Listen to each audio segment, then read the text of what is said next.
Hi friends, இன்றைக்கி வந்து சுண்டை வத்தல் எப்படி போடுறதுன்னு பார்க்கலாம் மக்களே. பாருங்கள், 3 செடியிலேருந்து இவ்வளோ கிடச்சிருக்கு. 1/2 கிலோ கிட்ட இருக்கும். அதை அந்த காம்பெல்லாம் எடுத்து க்ளீன் பண்ணி வச்சுருக்கேன். இதை பார்த்திங்களா, இந்த மாதிரி நம்ம எடுத்து விடணும். எடுத்து இனி இது உள்ளேயும் நல்லா தள்ளி தண்ணியில் நல்லா கழுவி உப்பில் போட்டுடணும். இங்கே பார்த்திங்களா, டப்பாவில் உப்பு தண்ணி போட்டு வச்சுருக்கேன். இதில் தயிர் வேணாலும் விட்டுடலாம். நான் தயிர் இல்லாதனால வெறும் தண்ணியில் உப்பு போட்டு வச்சுருக்கேன். இனி வந்து இதை அவ்வளோ நல்லா கழுவி தள்ளி ஒரு 3 வாட்டி கழுவணும். 3 தண்ணி நல்லா கழுவுனா தான் அதில் இருக்க விதையெல்லாம் போயிட்டு நமக்கு அந்த தோல் நல்லா க்ளீனாக கிடைக்கும். இப்போ இதை தள்ளிடலாம். எல்லா சுண்டைக்காயும் நல்லா தள்ளியாச்சு மக்களே. பாருங்கள், பார்த்திங்களா, இந்த பேப்பரில் வச்சு தள்ளதில் அவ்வளோ விதையும் இங்கே இருக்குது. பார்த்திங்களா, இப்போ இதை இப்படி நல்லா பிசைஞ்சு ஒரு 3 தண்ணி கழுவணும். அப்போ தான் அந்த விதையெல்லாம் நல்லா வெளியே போகும். இந்த மாதிரி தள்ளணும். அப்படி தள்ளி போட்டு இப்போ நான் இதை கழுவிட்டு வந்துடுறேன். நல்லா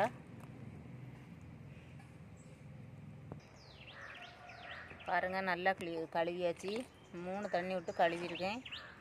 நல்லா நீட்டாக எல்லா கொட்டையும் போயிட்டு இனி நம்ம இதை இந்த பாட்டிலில் போட்டுக்கலாம்.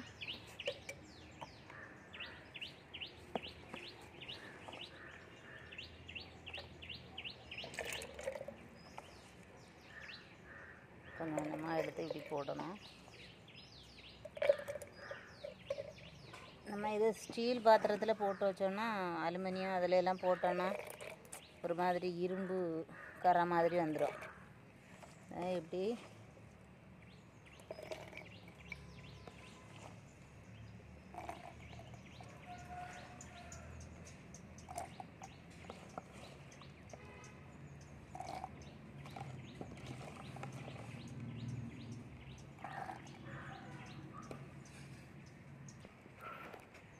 பாருங்கள் மக்களே, டப்பா ஃபுல்லாகிட்டு.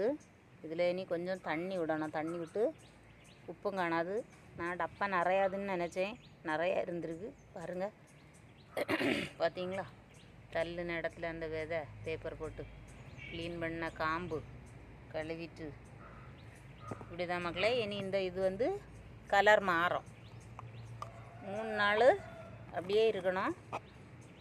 3 நாளையில் இந்த கலர் பச்சை கலர் மாறி ப்ரௌன் கலர் ஆகும். ப்ரௌன் கலர் ஆனதும் நம்ம எடுத்து காய வச்சிடணும். காய வைக்கிறது பார்த்திங்கன்னா ஒரு 5 நாள் நல்ல வெயிலில் 5 நாள் காய வச்சா போதும். நல்லா காய வச்சு நம்ம அதை எடுத்து பாட்டிலில் போட்டு வச்சுக்கிடணும். நமக்கு காய வச்ச பிறகு எப்படி கிடைக்கும்னா, பாருங்க மக்களே, இந்த மாதிரி கிடைக்கும். காய வச்ச சுண்டை வத்தல் நமக்கு இந்த மாதிரி கிடைக்கும். நான் ஆல்ரெடி கொஞ்சம் இருந்ததை உப்பில் போட்டு ஊற போட்டு நம்ம காய வச்சு நான் வச்சுருக்கேன். நல்லா காஞ்சிட்டுருக்கு. இதை இனி நான் டப்பாவில் போட்டு வச்சுக்கிடுவேன். நாளைக்கு இந்த வத்தல் குழம்பு தான் மக்களே. இதுதான் காஞ்ச சுண்டைக்காய்.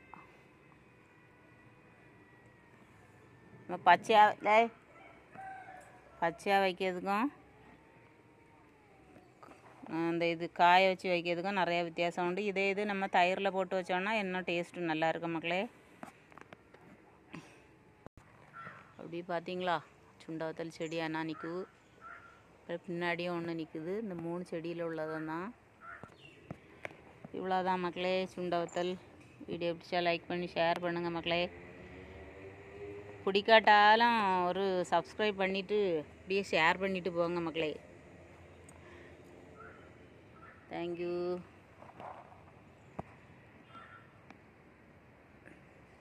பார்த்தீங்களா, இது பச்சை, இது காஞ்சது.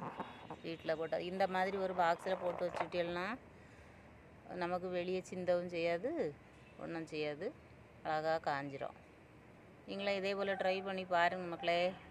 வீடியோ பிடிச்சா லைக் பண்ணி ஷேர் பண்ணுங்கள். மறக்காமல் சப்ஸ்கிரைப் பண்ணுங்கள் மக்களே. தேங்க்யூ.